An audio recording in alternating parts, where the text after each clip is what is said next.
Bismillahirrahmanirrahim. Assalamualaikum warahmatullahi wabarakatuh.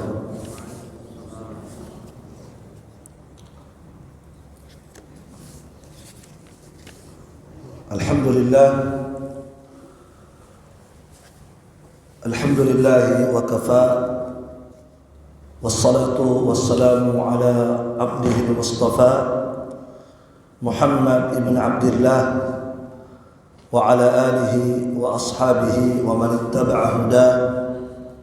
Amma ba'd. Kaum muslimin wal muslimat, akramani wa akramakumullah. Alhamdulillah, di hari yang cerah ini kita bersyukur kepada Allah Subhanahu wa ta'ala yang telah memudahkan kita untuk bisa kembali hadir di tempat yang terbaik ini, salah satu rumah dari rumah-rumah Allah Subhanahu wa ta'ala, untuk kita bersama-sama mempelajari agama kita, dinul Islam, dan kajian kita adalah kajian tentang adab dengan mengkaji kitab Al-Adabul Asyarah karya Syekh Saleh Al-Utsaimin hafizahullah ta'ala wa ra'ah. Pada pertemuan sebelumnya, itu mungkin bagus.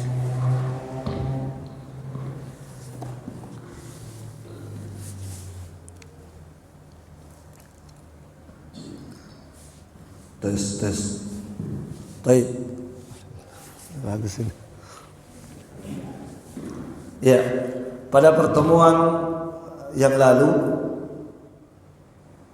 kita sudah selesai membahas adab yang pertama, ya. Yang pertama sudah, yang kedua belum. Baik. Sebelum kita masuk adab yang kedua, mungkin bagus kita ulang sejenak, ulang sesaat. Ya. Apa adab yang pertama?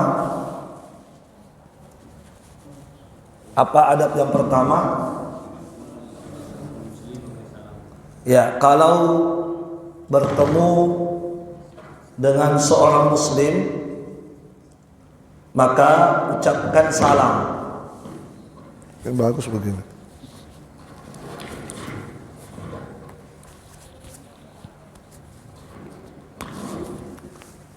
Kalau bertemu dengan seorang muslim, maka beri salam. Itu adab namanya. Jadi kalau ada orang bertemu dengan saudaranya tidak memberi salam, itu kurang adabnya. Walaupun mungkin kepalanya begini-begini. Tapi kalau dia tidak kasih salam, itu kurang adab itu namanya. Sebab yang diperintahkan kalau bertemu bukan kepala mengangguk-angguk. Yang diperintahkan itu, kata Nabi, idza laqita musliman fasallim alaihi. Jika engkau bertemu dengan seorang muslim, dimanapun kita bertemu, maka beri salam kepadanya. Ya, itu adab. Taib. Kemudian apa hukumnya memberi salam kalau bertemu? Wajib atau sunnah? Sunnah. Artinya kalau ada orang tidak memberi salam, tidak sampai berdosa, tetapi sekali lagi kurang adabnya. Walaupun tidak berdosa, tetapi kurang adabnya, dan dia telah melewatkan kebaikan yang sangat banyak. Kenapa? Karena memberi salam itu banyak kebaikannya. Banyak manfaat kita dapat kalau kita memberi salam. Di antara manfaatnya satu, apa manfaatnya memberi salam? Kalau kita memberi salam, Assalamualaikum, apa yang kita dapat? Dapat pahala 10.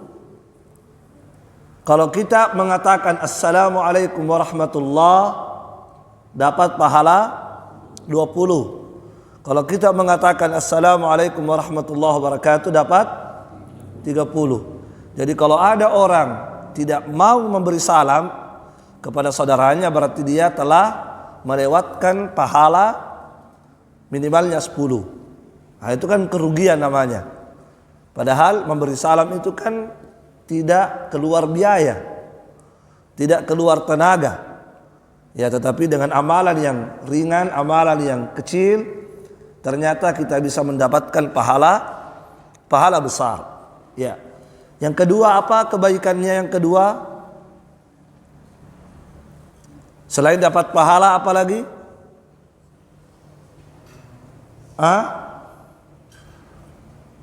Supaya kita semangat memberi salam. Nah, kan begitu. Apa kebaikan yang kedua? Digugurkan dosa. Jadi ucapan Assalamualaikum, kalau kita ucapkan Assalamualaikum, itu akan menggugurkan dosa-dosa yang kita lakukan. Jadi ucapan salam itu termasuk sebab dosa kita diampuni oleh Allah Subhanahu wa taala, tetapi hanya dosa kecil. Dosa kecil kita diampuni oleh Allah, dibersihkan oleh Allah dengan ucapan salamnya kita. Barakallahu fiik. Taib. Nah,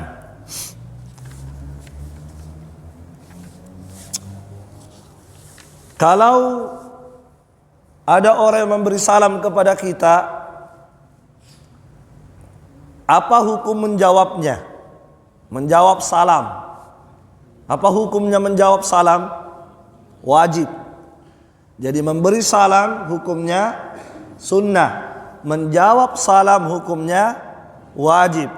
Artinya kalau ada orang memberi salam kepada kita, kita tidak jawab, berarti kita berdosa. Makanya jangan Anda anggap sepele, berdosa kalau kita jawab, kecuali kalau kita tidak dengar. Ya kan? Tapi kalau kita dengar baru kita tidak jawab, sengaja kita tidak jawab, maka kita mendapatkan dosa. Ya. Baik. Bagaimana kalau misalnya ada orang diberi salam tapi dia tidak pernah jawab? Ya, ada orang kalau kita ketemu dikasih salam, dia tidak pernah jawab salam kita. Apakah kemudian kita tidak memberi salam kepadanya kalau ketemu? Dengan alasan dia kan tidak jawab. Apa gunanya saya kasih salam kalau dia tidak jawab? Ya mungkin dia lagi tidak suka dengan kita, mungkin dia dendam dengan kita, mungkin dia pokoknya tidak suka dengan kita. Kalau kita kasih salam dia tidak pernah jawab. Nah, apakah kita kemudian tidak mau memberi salam juga dengan alasan dia tidak jawab? Atau tetap kita memberi salam walaupun dia tidak jawab? Tetap kita memberi salam walaupun dia tidak menjawab salam kita. Kenapa? Sebab yang menjawabnya adalah malaikat. Ada malaikat di dekatnya itu yang menjawab salam kita. Ya, maka kalau begitu memberi salam tidak ada ruginya. Memberi salam tidak ada ruginya, bahkan keuntungannya sangat besar. Ya kan? Barakallahu fikum. Apalagi kalau malaikat yang menjawab, itu luar biasa. Apalagi kalau malaikat yang menjawab, itu luar biasa kebaikan yang kita dapatkan. Taib. Itu adab yang pertama. Sekarang kita masuk adab yang kedua. Qala al-muallif hafizahullah, berkata penulis kitab Syekh Shalih Al-Utsaimin hafizahullah taala, Ats-tsani, yang kedua, adab yang kedua, adab Islam, idza aradta ad-dukhula ala ahadin fasta'dzin. Jika Anda ingin memasuki rumah seseorang, maka minta izin dulu. Itu adabnya. Jika Anda ingin memasuki rumah seseorang, maka minta izin dulu. Rumah siapapun, yang penting bukan rumah kita. Rumahnya siapapun, rumahnya bapak, rumahnya ibu, rumahnya nenek, rumahnya kakek, rumahnya siapapun, sebelum kita masuk ke dalam rumah itu harus apa? Minta izin dulu. Itu adabnya. Jangan langsung nyelonong masuk. Ya kan? Iya. Sebab sebagian kaum muslimin ada yang begitu. Ya, tidak sedikit kaum muslimin begitu. Ya. Apalagi kalau dia menganggap sudah akrab. Itu kan tetangga saya, sudah akrab sekali kayak adik kakak saya dengan dia. Akhirnya apa? Seenaknya saja masuk rumah dengan alasan teman baik. Tidak benar itu. Walaupun teman baik. Jangankan teman baik, orang tua saja, rumah orang tua saja, sebelum kita masuk kita harus minta izin dulu. Baru masuk. Itu adab ya. Jadi jangan asal-asal masuk ke dalam rumah seseorang. Barakallahu fikum. Ini berdasarkan firman Allah Subhanahu wa taala, sesuai dengan firman Allah Subhanahu wa taala dalam Al-Qur'an. Allah mengatakan, ya ayyuhalladzina amanu, wahai orang-orang yang beriman, la tadkhulu buyutan ghaira buyutikum. Jangan kalian masuk kata Allah Subhanahu wa taala ke dalam sebuah rumah yang bukan rumahmu. Nah, itu patokannya. Ke dalam sebuah rumah yang bukan rumahmu. Berarti rumah siapapun. Rumah bapak, rumah ibu, rumah siapapun. Kalau kita tidak tinggal di rumah itu, bukan rumah kita, rumah orang, rumah bapak atau rumah siapapun, maka apa kata Allah? Jangan kalian masuk sebelum minta izin.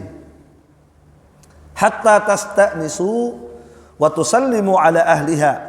Sampai kalian minta izin dan memberi salam kepada penghuninya. Dipahami ya? Jadi salam dulu, baru minta izin untuk masuk ke dalam rumah ya. Barakallahu fikum. Baik. Nah, kenapa kita harus minta izin? Apa sebabnya kita harus minta izin dulu baru masuk? Apa hikmahnya? Ya, tentunya banyak hikmahnya. Di antara hikmahnya, sebabnya kita harus minta izin untuk menjaga pandangan kita supaya tidak melihat sesuatu yang tidak enak dilihat di dalam rumah orang. Untuk menjaga pandangan kita. Sebab boleh jadi jamaah sekalian, saat kita langsung masuk ke dalam rumah orang, ternyata orangnya di dalam lagi ganti baju. Ya kan tidak bagus. Makanya tujuannya untuk menjaga pandangan kita. Ya, makanya Nabi SAW mengatakan dalam hadis, innama ju'ilal istidanu min ajlil basar. Sesungguhnya disyariatkan minta izin itu dalam rangka untuk menjaga pandangan. Jadi tujuan disyariatkan minta izin diantaranya adalah untuk menjaga pandangan. Ya, itu tadi. Jangan sampai apa? Kita masuk, tuan rumah lagi tidak buka lagi buka aurat, tidak tutup auratnya. Ada anak gadisnya orang misalnya di dalam, tidak layak dilihat. Atau sebaliknya ada laki-laki di dalam tidak tutup auratnya. Itulah tujuannya kenapa kita harus minta izin dulu supaya orang di dalam apa? Siap-siap. Itu satu. Iya. Makanya jamaah sekalian, kenapa Allah Subhanahu wa taala menurunkan ayat tadi? Ayat disuruh minta izin kan? Kata Allah, ya ayyuhalladzina amanu, wahai orang-orang beriman, la tadkhulu buyutan, jangan kalian masuk ke dalam rumah sebelum minta izin. Apa sebabnya itu ayat turun? Itu ada sebabnya. Ada latar belakang, ada sebab kenapa Allah menurunkan itu ayat. Apa sebabnya? Yaitu ada seorang wanita Ansar di masa Nabi. Wanita ini datang ke Nabi mengadu, "Ya Rasulullah, saya biasanya kalau di rumah itu dalam kondisi tertentu." Ya kan? Tidak disebutkan kondisi apa, tapi kita sudah paham itu. Saya kalau di rumah biasa di kondisi tertentu. Di kondisi seperti itu saya tidak suka ada seorang pun yang melihat saya. Walaupun itu bapak saya tidak suka. Kalau bapak saya melihat saya di kondisi seperti itu di rumah. Ya, boleh jadi yang dimaksud tidak tutup aurat, terbuka. Ya kan begitu. Saya tidak suka. Tidak senang saya kalau ada yang melihat saya tiba-tiba melihat saya. Dan itu bapak saya kata ini perempuan, itu kalau datang ke rumah langsung masuk, sehingga saya tidak sempat lagi menutup. Dan bukan hanya bapak saya, keluarga saya yang lain selalu begitu. Dan tidak enak juga menegur. Tidak enak juga. Apa yang harus saya lakukan, kata perempuan itu? Ya Rasulullah, apa yang harus saya lakukan kalau begitu? Akhirnya Allah turunkan ayat. Allah turunkan itu ayat. Ditegur mereka-mereka yang langsung nyelonong masuk ke rumah. Ditegur, ya ayyuhalladzina amanu, wahai orang-orang beriman, jangan kalian masuk ke dalam rumah yang bukan rumah kalian sebelum minta izin. Ya, maka hikmahnya diantaranya apa tadi? Untuk menjaga pandangan, supaya tidak terlihat pemandangan-pemandangan di dalam rumah yang tidak layak untuk kita lihat, supaya orang siap-siap. Itu satu.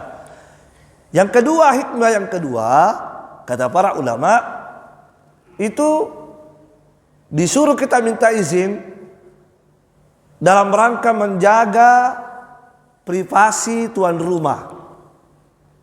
Menjaga apa? Privasinya tuan rumah. Ya kan begitu? Sebab boleh jadi di dalam rumahnya orang itu ada biasa kebiasaannya kan. Contoh misalnya, ya mungkin mohon maaf, mungkin tuan rumah itu bajunya sembarang simpan di ruang tamu, baju-baju yang tidak layak dilihat oleh orang. Ya kan? Pakaian-pakaian dalamnya di kursi disimpan, ya kan? Nah, ya rumahnya lagi merantas, rumahnya lagi kayak kapal pecah rumahnya itu. Nah, ketika seseorang langsung masuk, dia akan melihat, begini kondisi rumahnya. Biar pakaian dalamnya ada di ruang tamu, ya kan begitu. Nah, itu kan privasi orang, tidak bisa kita ini. Nah, itu untuk menghindari itu, maka disuruh minta izin dulu. Supaya apa? Supaya tuan rumah segera merapikan apa yang perlu dirapikan. Dipahami? Paham? Ya. Orang yang bertamu juga enak ketika dia masuk sudah bersih. Ya kan? Nyaman dia lihat.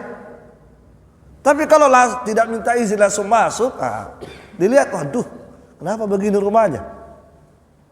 Ya. Bagus kalau orang itu bukan tukang cerita. Bagus. Kan ada juga begitu. Akhirnya setelah pulang cerita tetangganya. Boleh kak bola layanu. Weh rantas apa? Namun surah lalala kamana ku. Ya kan? Tak gatung-gatung. Nah, kan ada orang begitu, tipe-tipe suka capilah, cerewet, tukang gosip. Nah, itu kan akhirnya rahasia. Itu kan dibuat rumah untuk menjaga privasi kita. Nah, kalau kita langsung masuk saja, wah. Padahal tuan rumah sebenarnya tidak seperti itu. Kebetulan tuan rumah lagi sakit, tidak sempat beres-beres. Kalau gitu. Tiba-tiba dia bilang, ternyata begitu sehari-harinya itu orang. Setiap hari rumahnya begitu berantakan. Padahal tidak begitu, tidak tiap hari. Cuma kebetulan ketika dia masuk nyelonong, kebetulan kondisi rumahnya orang begitu. Paham gak? Jadi itu yang kedua. Yang ketiga, hikmah yang ketiga, kenapa kita harus minta izin sebelum masuk? Supaya supaya tuan rumah itu tidak kaget. Supaya tuan rumah tidak kaget, jangan sampai tuan rumah mengira pencuri yang masuk. Iya kan? Kalau tiba-tiba masuk, tidak ada salamnya, tidak ada, langsung masuk, tuan rumah kan bisa kaget, dikira pencuri yang masuk. Iya. Apalagi misalnya di satu tempat itu ramai pencurian misalnya. Ada beberapa rumah dimasuki pencuri kan? Ya. Ketika dia tiba-tiba masuk, oh dikira pencuri, itu akhirnya berteriak pencuri. Padahal bukan. Nah, itulah pentingnya minta izin dulu sebelum masuk supaya hilang, tidak ada prasangkaan dari tuan rumah bahwa yang masuk adalah pencuri. Barakallahu fiikum. Taib. Kemudian berikutnya jamaah sekalian. Jadi adab yang kedua ini yaitu adab ketika ingin bertamu ke rumah orang, ingin mengunjungi rumah orang, maka adabnya minta izin dulu sebelum masuk. Minta izin dulu. Ya. Taib. Kemudian Asy-Syaikh penulis menyebutkan bagaimana cara minta izinnya. Ya kan? Cara minta izinnya seperti apa itu? Ya, kata beliau, pertama, waqifan an yaminil bab au yasarihi. Ya. Kata beliau, minta izinnya caranya adalah orang yang ingin masuk ke rumah orang minta izin ini, dia berdiri di bagian kanan pintu atau kiri pintu. Jadi taruhlah ini pintu ya di depan saya. Jangan berdiri di depan pintu. Tapi ambil posisi kanannya pintu atau kiri pintu, itu adabnya. Ya. Jangan berdiri pas di depan pintu orang, jangan. Tapi di kanannya pintu atau kirinya pintu. Itu adabnya. Lebih bagus lagi kalau bapak dan ibu ketika ingin masuk bertamu itu menghadap keluar. Jangan menghadap ke dalam begini, tapi lebih bagus menghadap. Taruhlah ini pintu ya, taruhlah ini pintu, baru menghadap ke sana. Ya, kanannya pintu atau kiri pintu, menghadap ke sana, kemudian kita ketok. Assalamualaikum. Ya, assalamualaikum ya. Jadi posisi kita saat ingin masuk rumah orang itu jangan tepat di depan pintu, jangan ya. Baik. Kenapa demikian? Sebab Nabi mencontohkan begitu. Nabi memberikan contoh seperti itu. Dalam hadis yang sahih dari Abdullah bin Bushr, sahabat Nabi sallallahu alaihi wasallam, beliau berkata, kana Rasulullah sallallahu alaihi wasallam idza ata baba qaumin lam yastaqbilil baba min tilqa'a wajhihi. Nabi itu kebiasaannya ketika bertamu ke rumah orang, Nabi tidak pernah menghadapkan wajahnya ke pintu. Tidak. Nabi tidak pernah menghadapkan wajahnya ke pintu. Tetapi tetapi Nabi ketika bertamu mengambil posisi min ruknihil aiman awil aisar. Nabi mengambil posisi di pojok kanannya pintu atau samping kirinya pintu. Kemudian Nabi mengatakan Assalamualaikum. Nabi mengucapkan salam. Jadi Nabi ambil posisi kanan atau kirinya pintu. Jadi seperti itulah adabnya. Jadi jangan langsung menghadap di depan pintu. Kenapa bisa? Karena dikhawatirkan ketika tuan rumah membuka, begitu tuan rumah buka, apa yang kita lihat? Pandangan langsung masuk ke dalam. Kalau begitu. Sementara tadi tujuannya apa? Tujuannya minta izinkan untuk menjaga pandangan kita masuk ke dalam rumah orang. Ya, sebab boleh jadi misalnya kalau kita di depan pintu, tiba-tiba anaknya yang bukakan. Ibunya belum selesai, tiba-tiba langsung buka. Ya kan begitu, akhirnya terlihat ke dalam kondisi belum layak untuk dilihat. Makanya disuruh kita kanan atau kiri supaya tidak terlihat langsung ke ke dalam. Paham? Ya, jadi caranya begitu. Cara minta izinnya. Jadi ketok, Assalamualaikum, kanan kiri, atau lebih bagus lagi menghadap ke depan. Nah, bisa dipaham? Ya. Baik.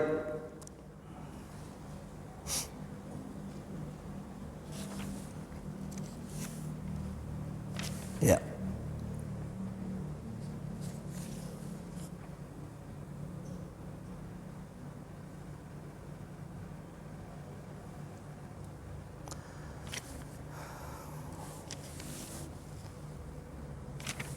Kemudian kita tambah.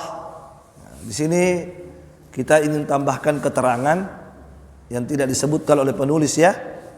Kita tambah keterangannya. Jadi caranya tadi minta izin bagaimana?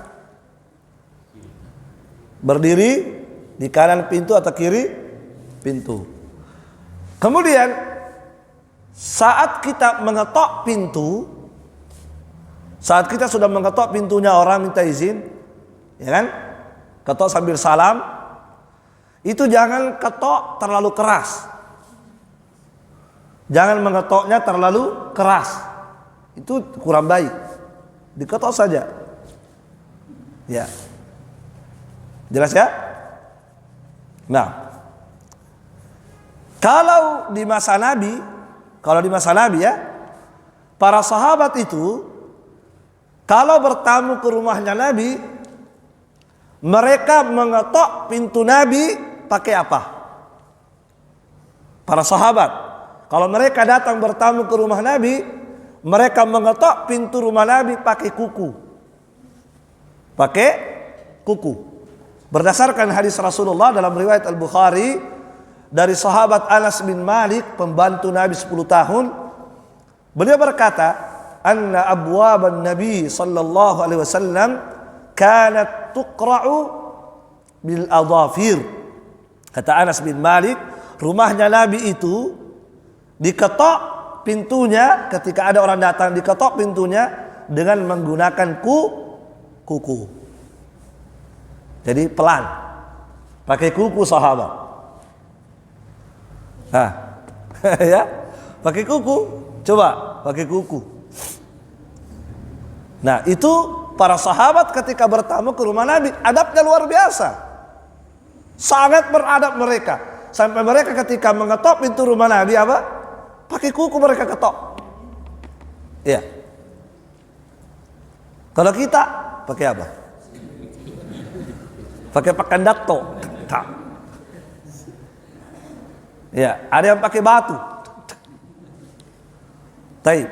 Nah, jamaah sekalian, apakah kita harus mencontoh sahabat ini? Caranya pakai kuku juga kalau kita datang bertamu ke rumah orang, ikut cara sahabat? Iya. Kita contoh. Kita tetap mencontoh ini. Kalau rumahnya kecil, gitu. Kan rumahnya Nabi kan kecil. Kenapa mereka pakai kuku? Karena cukup dengan kuku sudah terdengar dari dalam. Kenapa? Karena rumahnya Nabi kecil. Ya kan? Tetapi kalau rumah yang kita datangi, rumah presiden, tidak mungkin pakai kuku. Karena presidennya ada di belakang di dapur. Sementara dapurnya itu 20 meter ke belakang. Gimana pakai kuku? Tidak mungkin kedengaran. Paham? Jadi ini dipakai, cara seperti ini dipakai ketika rumah seseorang itu kecil. Memungkinkan untuk dia dengar ketokan kita. Bisa dipaham? Tetapi kalau rumahnya besar, tentu pakai kuku tidak cukup. Kalau begitu pakai apa? Disesuaikan. Disesuaikan dengan kondisi rumah seseorang. Ya, kalau dengan pakandato, ya, kalau dengan pakandato ini sudah terdengar, maka sudah, tidak usah ditambah lagi pajak guru. Paham? Jadi disesuaikan saja dengan kondisi. Paham itu? Baik. Nah, ya. Jadi Al-Hafidz Ibnu Hajar juga dalam Fathul Bari menyebutkan itu ya, bahwasanya adab ini bagus diamalkan liman qaruba mahalluhu min babihi, bagi orang yang posisinya dekat dengan pintu. Ya kan? Nah, Tapi kalau posisi tuan rumah jauh dari pintu masuknya, itu tentu tidak cukup dengan ketokan kuku, karena pasti dia tidak akan dengar, kan begitu. Jadi kata beliau, sesuaikan saja dengan kondisi rumah.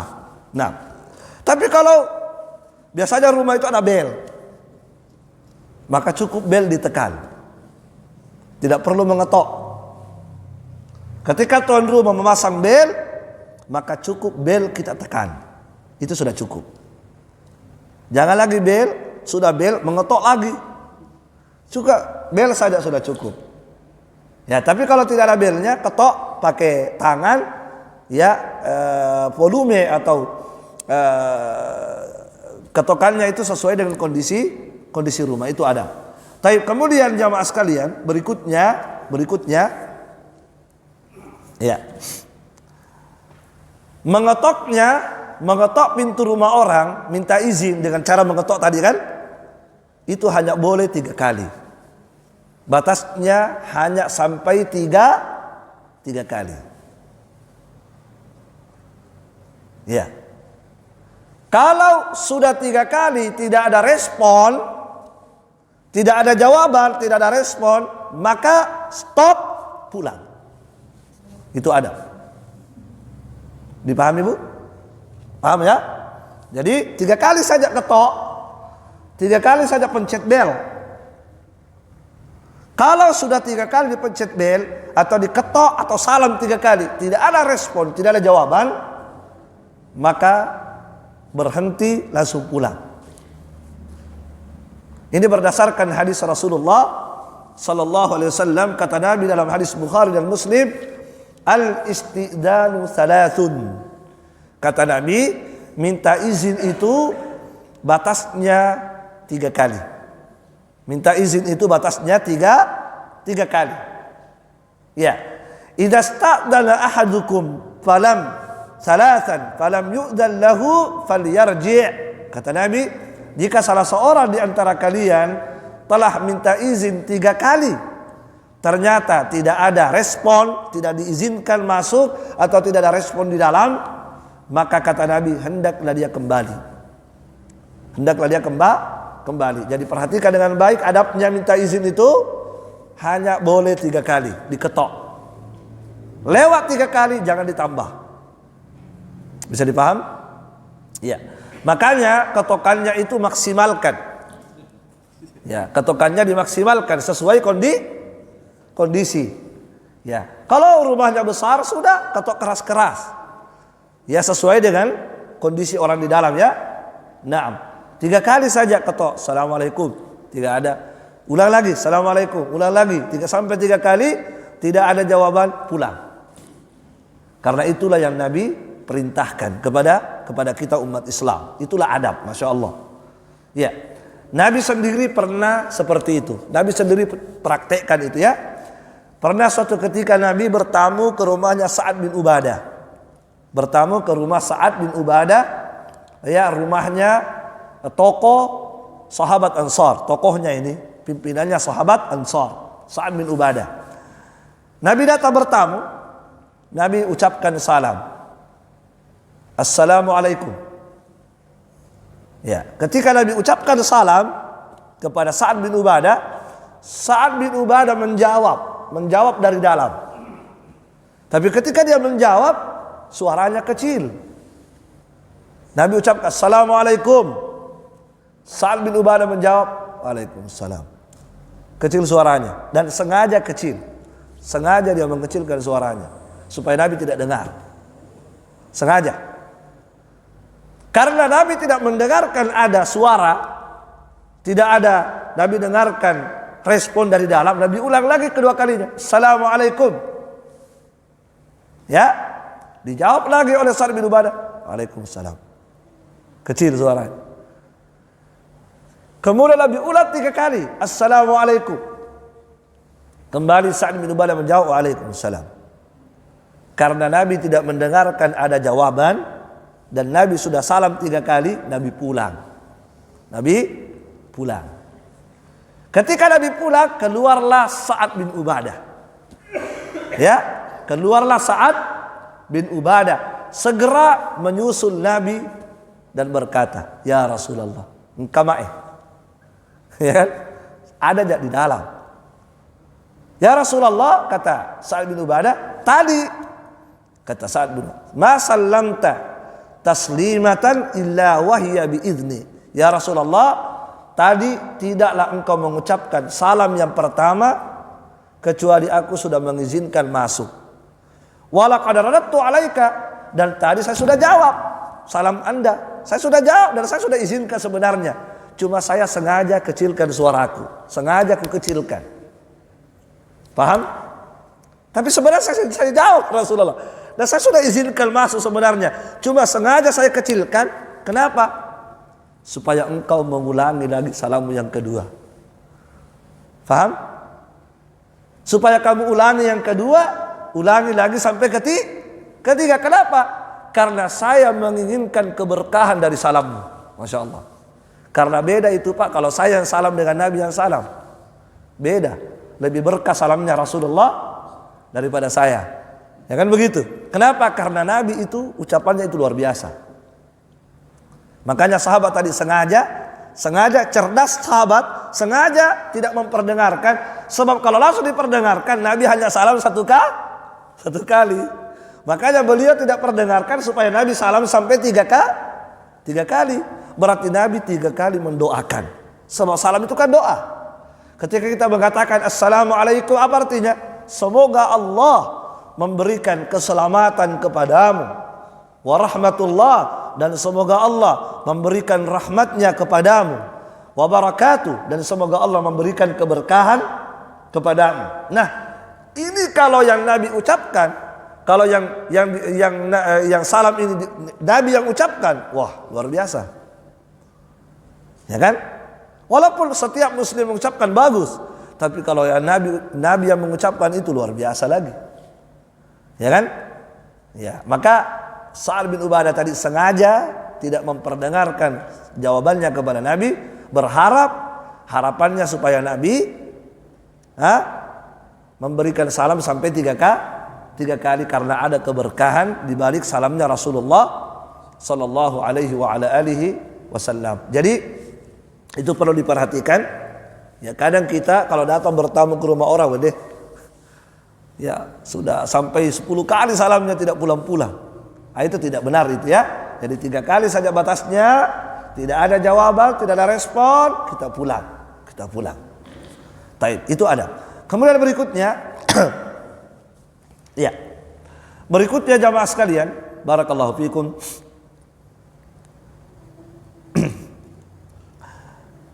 Ketika kita mengetok pintu rumah orang, itu diketok dengan dikasih jarak. Dikasih apa? Dikasih jarak. Paham maksudnya dikasih jarak? Ya, kayak gini tak? Assalamualaikum. Berhenti dulu. Tunggu dulu beberapa saat, baru ketok lagi yang kedua. Assalamualaikum.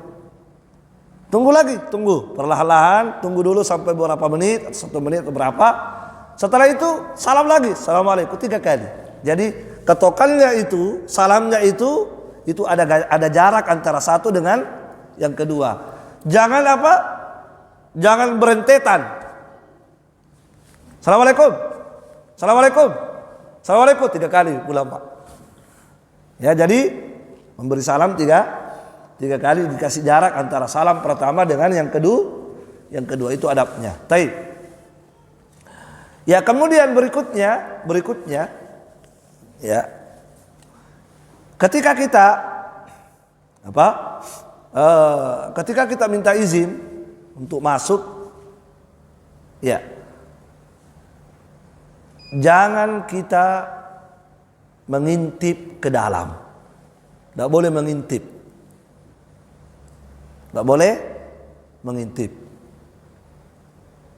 Ya. Ada biasa orang mengintip kan?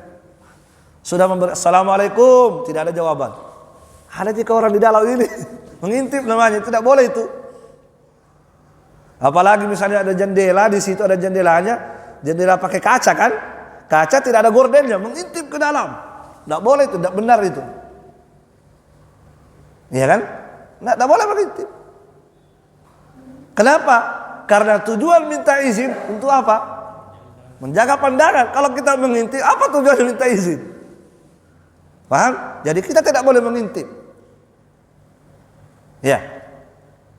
Nah, jadi saat kita mengetok pintu rumah orang, kita mengambil kanan kiri, jangan mengintip. Makanya tadi saya bilang lebih bagus menghadap ke depan supaya tidak terlihat dan di dalam.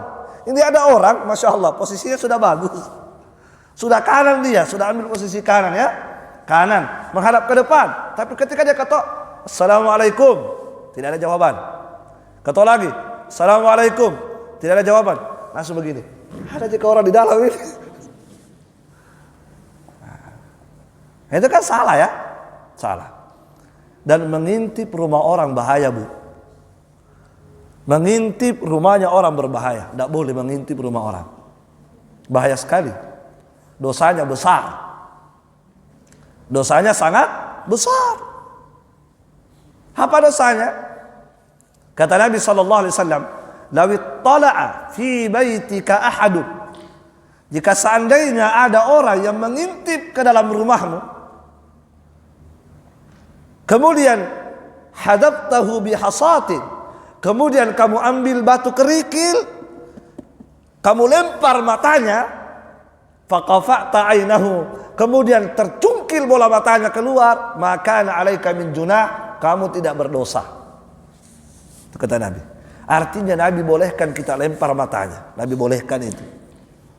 Apa kata Nabi? Seandainya kamu lempar matanya dengan batu kerikil tadi sampai tercungkil bola matanya keluar, itu kamu tidak berdosa, tidak masalah bagimu. Kenapa? Karena dia yang salah. Kenapa mengintip? Makanya mengintip rumah orang itu dosa besar. Tidak boleh. Ya, tidak boleh. Nah, ya, Nabi juga pernah juga Nabi diintip rumahnya. Ada orang yang mengintip rumahnya Nabi di lubang-lubang. Ya, kemudian Nabi saat itu pegang sisir rambut dari besi, sisir besi. Kata Nabi, seandainya saya tadi tahu kamu mengintip rumah saya tusuk matamu pakai ini, ujungnya ini sisir. Kan ujung sisir besi kan runcing itu, saya tusuk matamu pakai ini. Itu kata Nabi sallallahu alaihi wasallam. Jadi tidak boleh kita mengintip rumah orang saat ingin berkunjung bertamu ke rumah orang. Tidak boleh kita mengintip ke dalam. Paham? Nah, ya. Kadang juga begini, kadang juga kita terkadang lewat, biasanya di perumahan ya, di perumahan yang berdekat-dekatan rumah. Kadang kita lewat di depan rumah orang, kadang rumahnya orang terbuka pintunya. Ya tidak? Karena terbuka kan? Tidak boleh kita melihat dia, tidak boleh kita balik ke rumah terbuka melihat dia ke dalam, tidak boleh itu. Tidak boleh. Barakallahu fikum. Jelas ya? Nah. Ya. Kemudian berikutnya jamaah sekalian, saat kita minta izin ingin masuk bertamu ke rumah orang, kita harus memperkenalkan diri kita, menyebut nama tak, sebut nama tak. Nah, kalau misalnya tuan rumah tanya siapa di luar, ya kan biasa begitu kan? Kita assalamualaikum, tuan rumah jawab waalaikumsalam warahmatullah. Igaki, siapa di luar? Nah, kita sebagai orang yang mau datang bilang saya Muhammad. Nah, sebut nama. Siapa di luar? Muhammad. Siapa di luar? Fatimah. Siapa di luar? Siapa? Ya, Khadijah. Sebut nama. Ya, sebut nama. Nah, Khadijah siapa? Khadijah anak Nayanu. Ah, begitu, perjelas. Khadijah igaki. Oh, Khadijah anak Nayanu. Muhammad iga, Muhammad anak Nayanu. Ah, kasih perjelas. Sebab ada biasa orang ditanya, igaki, iya. Iya, saya. Iya iga, iya. Tidak boleh itu, tidak benar itu ya. Jadi harus kita perkenalkan, perjelas siapa diri kita yang sebenarnya. Nah, jadi kalau tuan rumah bertanya, siapa? Jawab, saya Muhammad. Jangan bilang saya. Saya siapa? Saya. Kan tidak benar ya. Nah, jadi pernah ada sahabat Nabi namanya Jabir bin Abdullah. Jabir ini datang ke rumahnya Nabi bertamu. Ketika dia salam, Nabi tanya, "Man? Siapa?" Kemudian Jabir berkata, "Ana, saya." Apa kata Nabi? Ana, saya. Artinya Nabi tidak suka. Ketika Jabir bilang, "Anak saya," apa kata Nabi? Ana. Saya. Iya. Iya gitu. Kalau gitu ya. Nah, barakallahu fikum. Jadi diperkenalkan diri. Makanya jamaah sekalian, ya, siapa? Malaikat Jibril itu ketika Isra Mi'raj, malaikat Jibril bersama membawa Nabi Isra Mi'raj kan? Malaikat Jibril kan melewati langit, 7 langit kan? Setiap langit ada pintunya dan ada penjaganya. Perhatikan, setiap malaikat Jibril mendatangi pintu langit pertama, Jibril mengetok pintunya. Jibril mengetok pintu. Walaupun Jibril itu malaikat juga kan, tapi tidak langsung masuk. Minta izin dulu, ketok pintu langit. Kemudian mengucapkan salam kepada penjaga pintu langit. Kemudian penjaga pintu langit bertanya, "Man? Siapa?" Bertanya, "Man? Siapa?" Kata Jibril, "Ana Jibril." Saya Jibril. Langsung disebut nama. Saya Jibril. Kemudian bertanya lagi penjaga pintu langit, "Waman ma'aka?" Siapa yang bersamamu? Maka Jibril mengatakan, "Muhammad." Saya bersama Muhammad. Jadi Jibril tidak bilang saya. Tidak bilang begitu Jibril. Langsung sebut saya Jibril. Jadi seperti itu adabnya. Barakallahu fikum. Baik. Ya. Kemudian kata Syekh di sini, "Fa in adina laka dakhalta wa in qila laka farji'." Jika engkau telah minta izin, kemudian tuan rumah mengizinkan masuk, sudah ada izin, sudah ada respon dan sudah disuruh masuk, dakhalta, silakan masuk. Silakan masuk. Jadi kapan kita boleh masuk? Kalau sudah ada izin. Ya, misalnya tuan rumah bilang, "Silakan. Tamak ki." Itu berarti sudah diizinkan masuk. Tapi kalau belum ada begitu, belum ada izin, jangan langsung masuk. Ya, misalnya tuan rumah sudah kita assalamualaikum, tuan rumah sudah waalaikumsalam warahmatullah, jangan langsung masuk, belum boleh di situ. Nanti sudah dipersilahkan masuk baru masuk. Kalau tuan rumah sudah bilang ya silakan, tafadhal, baru masuk. Ya. Baik.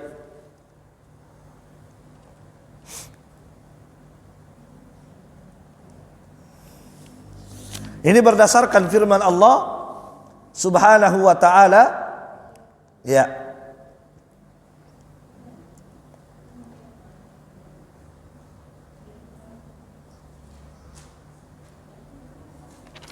Kemudian jika tuan rumah berkata kepadamu, jadi tadi kalau tuan rumah sudah mempersilahkan masuk, silakan masuk. Tetapi kalau tuan rumah menyuruh pulang, ya kan? Tuan rumah menyuruh pulang, maka pulang. Begitu. Kan biasa ada tuan rumah bilang, "Mohon maaf, hari ini kami tidak bisa terima tamu." Kan gitu. Maka kalau begitu tuan rumah pulang. Itu artinya tuan rumah tidak mempersilahkan. Pulang. Jadi kalau diizinkan masuk. Kalau tidak diizinkan disuruh pulang, maka kita pulang. Itu adabnya. Allah Subhanahu wa ta'ala berfirman, "Fa in lam tajidu fiha ahadan fala tadkhuluha hatta yu'dhana lakum." Jika engkau tidak mendapati ada orang dalam rumah, maka jangan kalian masuk. Wa in qila lakum murji'u, jika tuan rumah berkata pulang, disuruh kita pulang oleh tuan rumah, farji'u, maka pulanglah, kata kata Allah Subhanahu wa taala. Ya, jangan kemudian kita berkata, "Dia ngapa mau? Bela tak tahu lah." Ya kan? Anak ongkos saya pakai dan suruh ke disu. Tidak boleh begitu. Ya, mau apa? Itu kan rumah orang, haknya orang kan? Bukan rumah kita kok. Dia punya hak. Dia mau terima kita atau tidak, itu urusan dia. Ya kan begitu? Nah, ya, karena terkadang ada sebagian orang itu tidak bisa terima tamu. Ya mungkin mereka sakit atau ada anaknya sakit atau ada ini, mereka lagi tidak bisa melayani orang kan begitu. Kita harus hargai orang. Orang bilang mohon maaf, tidak bisa saya ini. Ya sudah, silakan datang besok atau silakan datang sebentar sore. Ya sudah, apa boleh buat? Ya maka kita pulang dalam rangka mengikuti firman Allah Subhanahu wa taala. Baik. Wallahu a'lam bishawab. Alhamdulillah. Dengan demikian selesai adab yang kedua. Adab yang kedua sudah selesai. Ya.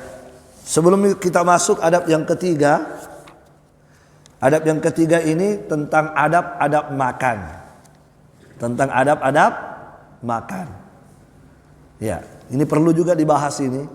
Sebab banyak kaum muslimin salah cara makannya. Tidak punya adab ketika makan.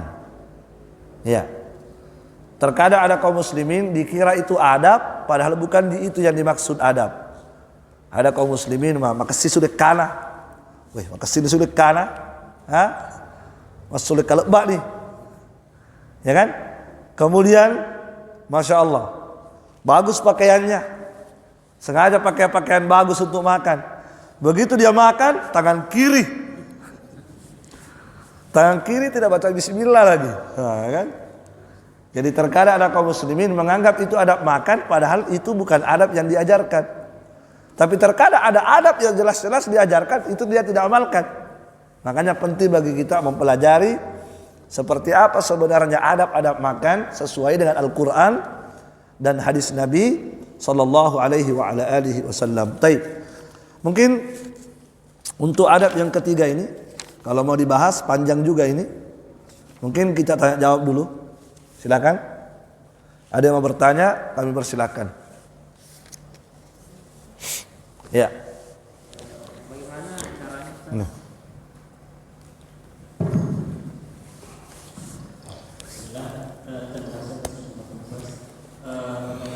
Bagaimana caranya kita memasuki rumah bila itu rumah kita sendiri dalam keadaan kosong?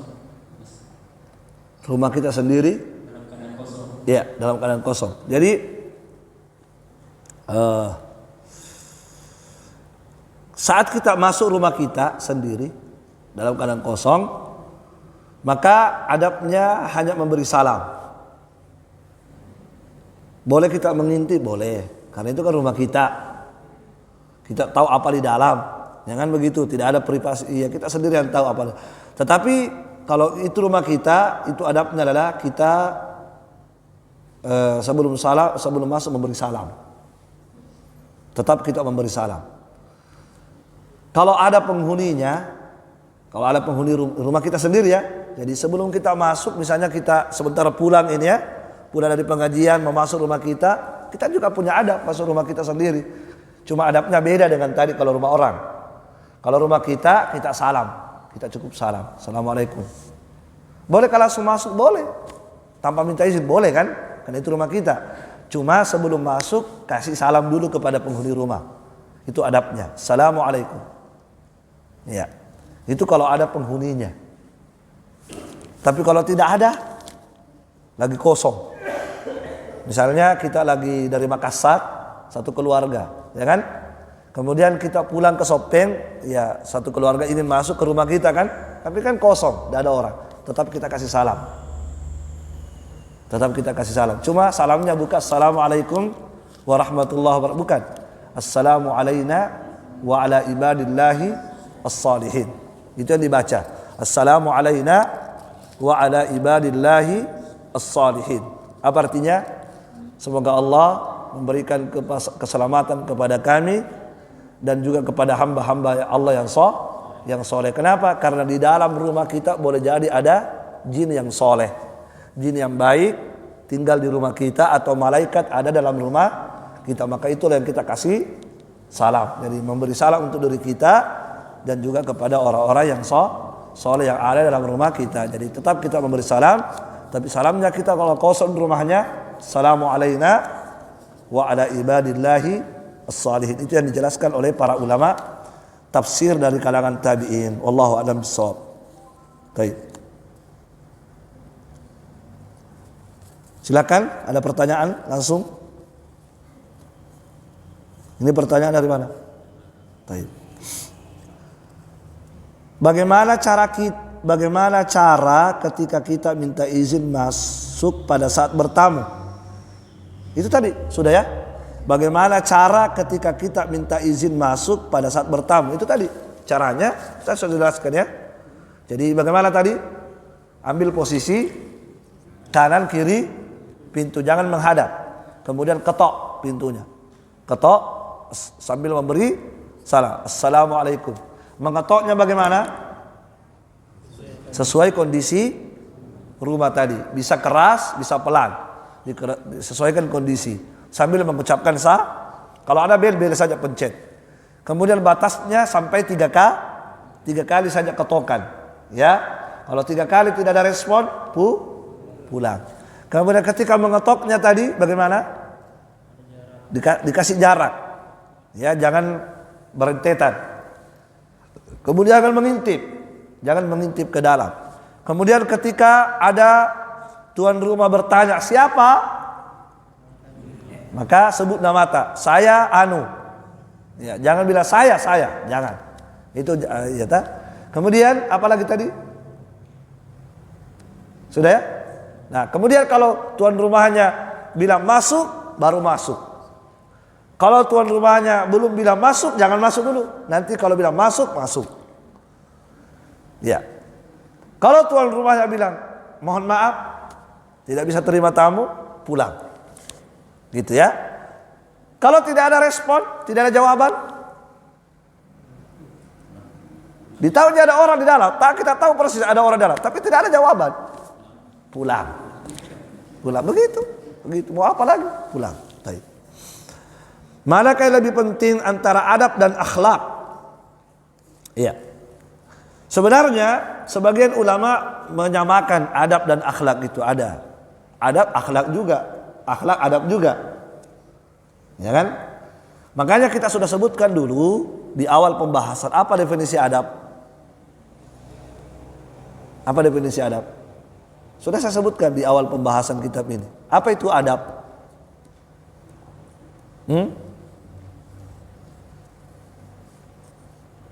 Segala ucapan dan perbuatan yang terpuji itu adab.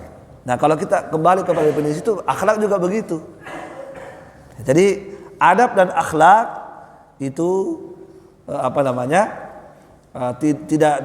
tidak dibedakan oleh sebagian ulama. Tapi sebagian ulama memang ada yang membedakan antara adab dan akhlak. Ya, kalau adab biasanya kaitannya dengan apa? Kaitannya dengan anggota tubuh. Ya kan? Kalau adab kaitannya dengan anggota tubuh.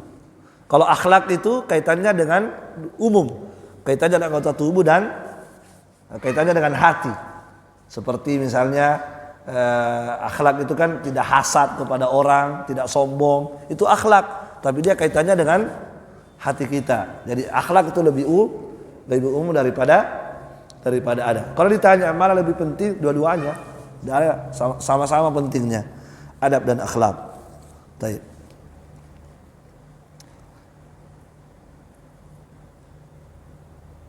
Ya, di sini ada pertanyaan.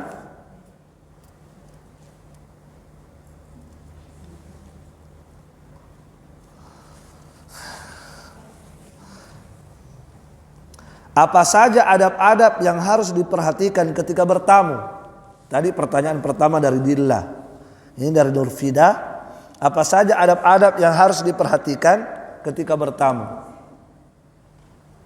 Ya, ketika bertamu. Maksudnya? Mungkin ketika sudah di dalam mungkin ya. Atau sebelum masuk. Kalau sebelum masuk itu tadi. Ya, kalau yang ditanyakan ketika sudah bertamu, sudah duduk di dalam, Ya. Barakallahu fikum. Apa saja adab-adab kalau yang ditanyakan tadi sudah di dalamnya ini ya, sudah sementara ini. Ya tentunya yang pertama harus menjaga ucapan. Jaga ucapan saat kita bertamu dan ngobrol.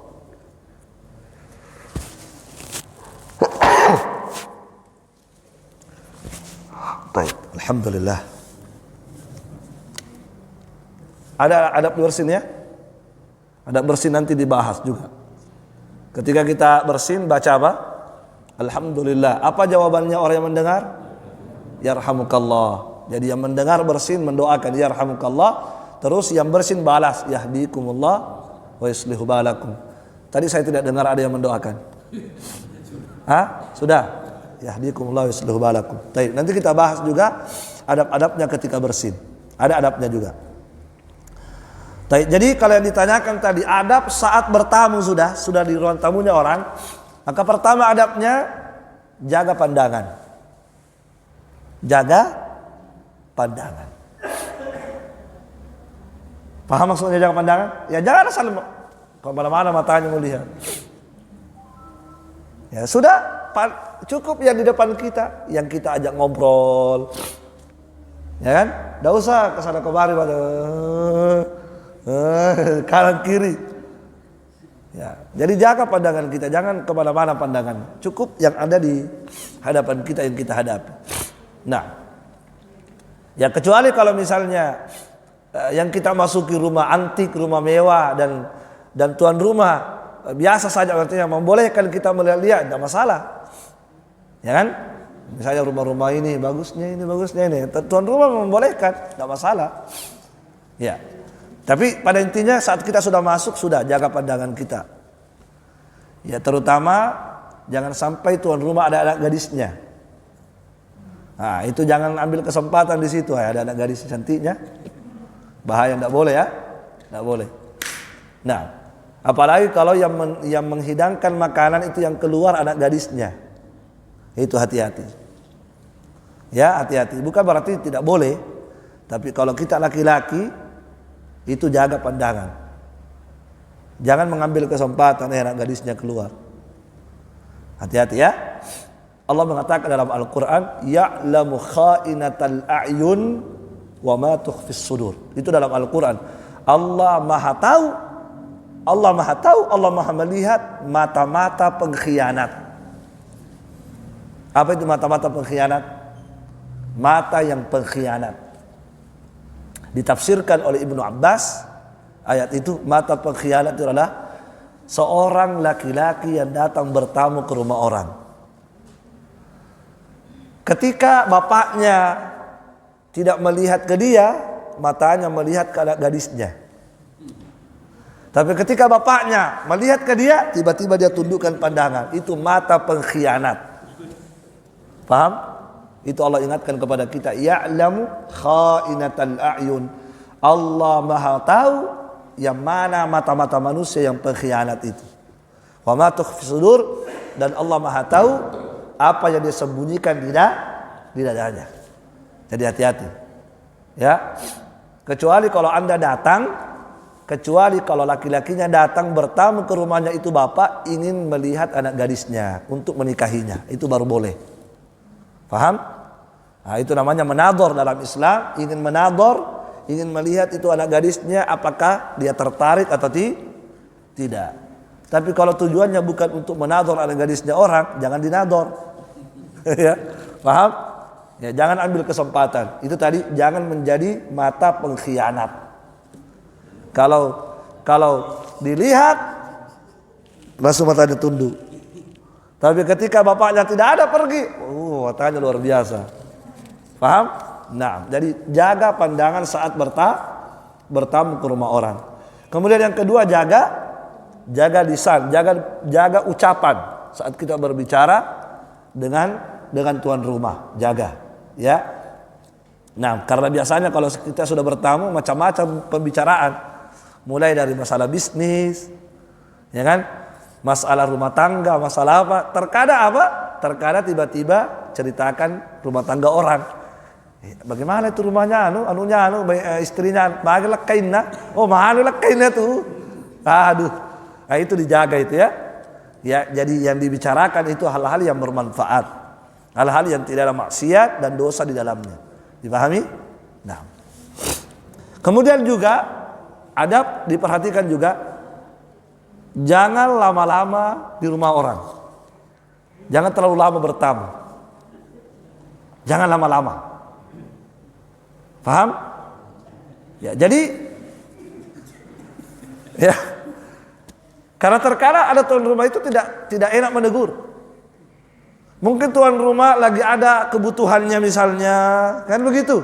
Tuan rumah silakan masuk. Sebenarnya tuan rumah ada hajatnya. Tuan rumah mungkin ada acara kawinannya mau dihadiri. Mungkin dia ingin antar anaknya ke rumah sakit. Cuma karena ada temannya datang, ya silakan untuk dilayani 10 menit. Tiba-tiba dia tinggal sampai 2 jam. Nah, itu perhatikan itu saat kita bertamu. Ya, perhatikan kondisi orang. Ya.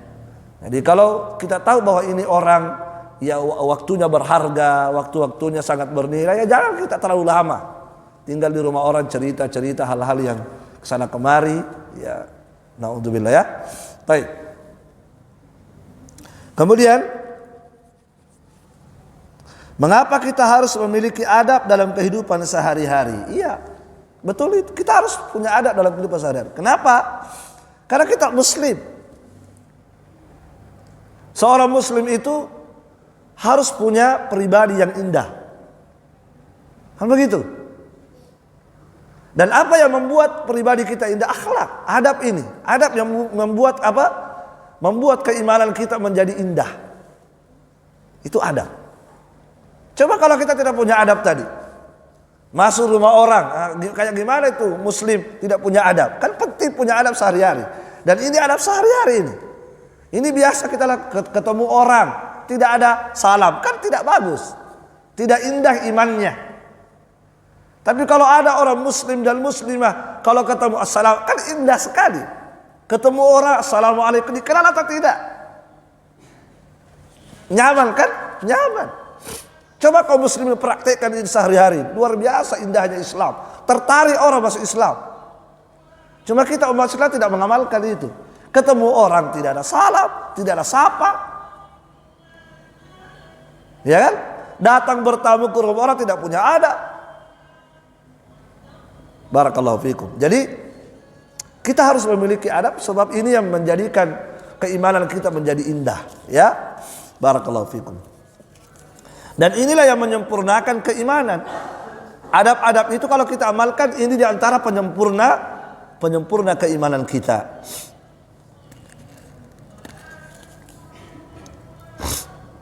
Apa saja hal-hal yang dapat dilakukan dalam memuliakan tamu, menerima tamu. Ya. Itu pertama ya, dari Rika. Jadi pertanyaan pertama, apa saja hal-hal yang dapat dilakukan dalam memuliakan tamu, menerima tamu? Wah, di sini panjang pembahasan. Ada namanya memuliakan tamu. Dalam Islam ada pembahasan memuliakan tamu. Ya, jemaah sekalian, tamu itu kita ringkas saja. Tamu itu wajib dimuliakan, wajib hukumnya dimuliakan. Tamu, ya.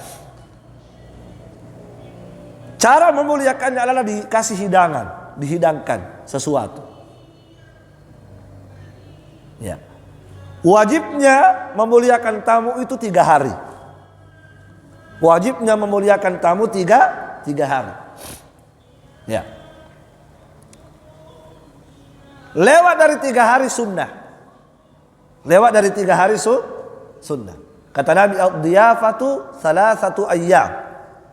Ya, bertamu itu 3 hari.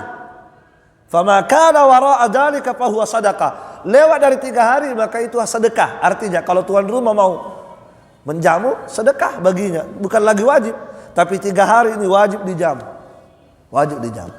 Dari 3 hari itu yang lebih wajib hari pertamanya. Hari pertama harus lebih spesial jamuannya. Hari kedua turun sedikit. Hari ketiga sama dengan hari kedua. Hari keempat boleh air putih saja. Kan sunnah kan?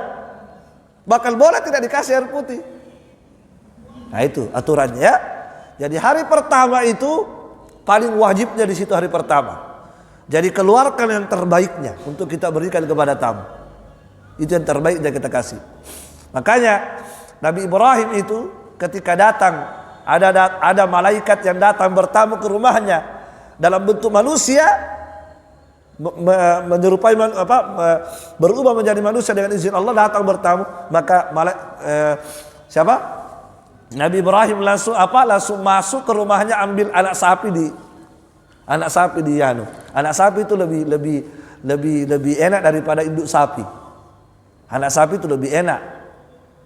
Disiapkan yang terbaiknya, ya, langsung disembelihkan anak sapi. Setelah itu disuguhkan kepada tamunya. Ternyata tamunya tidak makan. Kenapa tidak makan? Karena malaikat tidak makan. Ya kan begitu. Itu ada pembahasannya itu. Tapi yang jelasnya di hari pertama itu spesial hidangannya. Kalau hari pertama ada ayam, ada udang, ada ikan, ya kan? Ya spesial begitu. Hari kedua tempe, ya, tempe telur. Hari ketiga sama, atau Indomie hari ketiga. Hari keempat nasi saja. Ya tidak masalah, alhamdulillah ada nasi kan? Ya ini mohon maaf Bu, Pak, ini ada nasi, lauknya beli makan sendiri di luar. Nah itu kan alhamdulillah. Ya, tapi dalam Islam boleh bagi dia, mohon maaf sudah 3 hari cari maki hotel. Boleh begitu, boleh. Kalau mau ya. Tapi kan kita berhak. Kita hanya punya kewajiban 3 hari. Makanya Nabi bilang, Tuhan yang bertamu juga harus ngerti. Kalau sudah 3 hari, cari maki hotel, cari maki penginapan. Kalau sudah 3 hari, jangan dia diam memberatkan tuan rumah. Itulah indahnya Islam. Jadi masya Allah ya, masya Allah. Cuma perlu diperhatikan Bu, Pak, yang dimaksud tamu itu yang dari luar kota. Itu yang dimaksud tamu yang wajib dijamu. Itu yang dimaksud. Adapun tetangga yang datang ke rumah bukan tamu namanya itu. Bukan itu yang dimaksud tamu yang wajib bukan itu yang dimaksud. Jadi yang dimaksud itu yang mana? Tamu dari luar yang safar, yang misalnya dari Sopeng, dari Makassar ke sini, itu yang dimaksud tamu. Tapi kalau orang Cak Bengek ke sini, itu bukan tamu.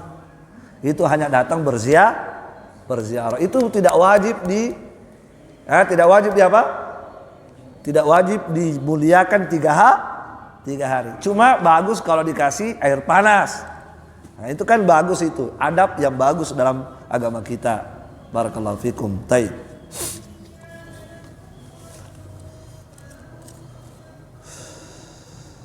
Mana ini? Sudah ini? Siapa tadi yang bertanya ini? Yang kedua ya. Dari Rika yang kedua, apa akibatnya bila seseorang berilmu tapi tidak mempunyai adab akhlak yang baik? Berarti ilmunya kurang bermanfaat. Kalau ada orang hebat ilmunya, hafal Al-Quran, hafal hadis, pandai ceramah, tapi dia tidak punya adab dan akhlak, berarti ilmunya tidak bermanfaat. Sebab ilmu yang bermanfaat itu justru semakin membuat kita semakin baik. Itu ilmu yang bagus. Tanda ilmunya bermanfaat orang itu, semakin banyak hafalan Qur'annya, semakin banyak hafalan hadisnya, semakin banyak ilmunya, pengetahuan agamanya, maka akan semakin indah akhlaknya. Itu pasti itu. Itulah tanda orang yang bagus ilmunya, bermanfaat itu ilmu. Ya paham?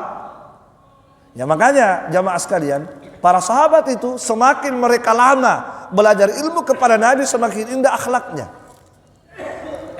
Iya kan?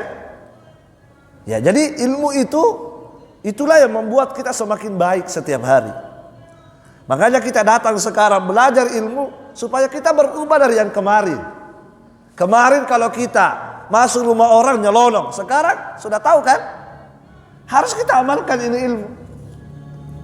Ya, jadi orang yang berilmu tapi tidak punya akhlak yang baik, berarti ilmunya kurang bermanfaat. Dan ini yang seperti ini dia khawatirkan, ilmunya di hari kiamat bukannya menolong dia, tapi justru ilmu itu mencelakakannya. Ini dikhawatirkan ya. Barakallahu fikum. Taib. Nah, bagaimana cara menjaga pandangan kepada seseorang yang bukan mahram? Bagaimana cara menjaga pandangan kepada seseorang yang bukan mahram? Ya. Ini paling berat ini. Menjaga pandangan berat. Kenapa? Karena jiwa selalu menyenangi yang indah. Selalu mau suka-suka yang indah itu dilihat. Ini berat. Ya. Tetapi tetap harus kita usahakan. Ya. Harus kita usahakan. Bagaimana caranya? Supaya bisa kita menjaga pandangan. Caranya pertama, pelajari apa akibatnya ketika kita tidak bisa menjaga pandangan. Itu pelajari apa akibatnya itu. Apa keutamaannya saat kita menjaga pandangan dan apa akibatnya saat kita tidak bisa menjaga pandangan. Itu pelajari itu. Itu akan menjadi kekuatan bagi kita untuk bisa menundukkan pandangan. Pelajari. Kalau saya tundukkan pandangan, apa yang saya dapat? Apa yang Allah berikan kepada saya? Ya kan? Nah, disebutkan dalam hadis, kata Nabi SAW, ya, salasatun la tara a'yunuhumun naru yaumal qiyamah. Ada 3 mata, kata Nabi dalam hadis, ada 3 mata yang tidak akan melihat pada neraka di hari kiamat.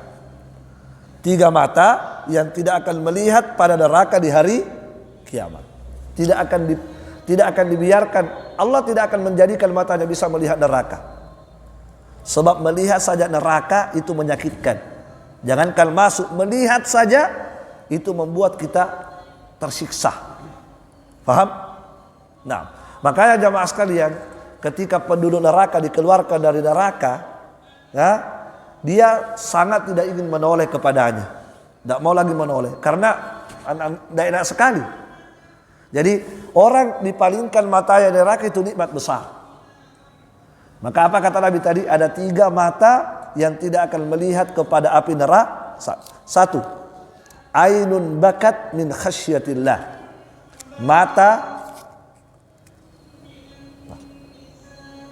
Mata yang menangis karena takut kepada Allah. Itu 1. Yang kedua, ainun ghaddat an maharimillah. Mata yang menundukkan pandangan dari perempuan yang bukan mahramnya. Yang ketiga, mata yang tidak tidur di malam hari, begadang karena ibadah. Mata begadang karena ibadah kepada Allah Subhanahu wa ta'ala. Baik. Cukup kayaknya. Cukup. Masih banyak pertanyaan ini. InsyaAllah kita nanti jawab di pertemuan berikutnya. InsyaAllah ta'ala. Nanti saya simpan. Nanti saya jawab di pertemuan berikutnya. Subhanakallahumma bihamdik. Asyhadu an la ilaha illa anta. Astaghfiruka wa atubu ilaik. Assalamualaikum warahmatullahi wabarakatuh.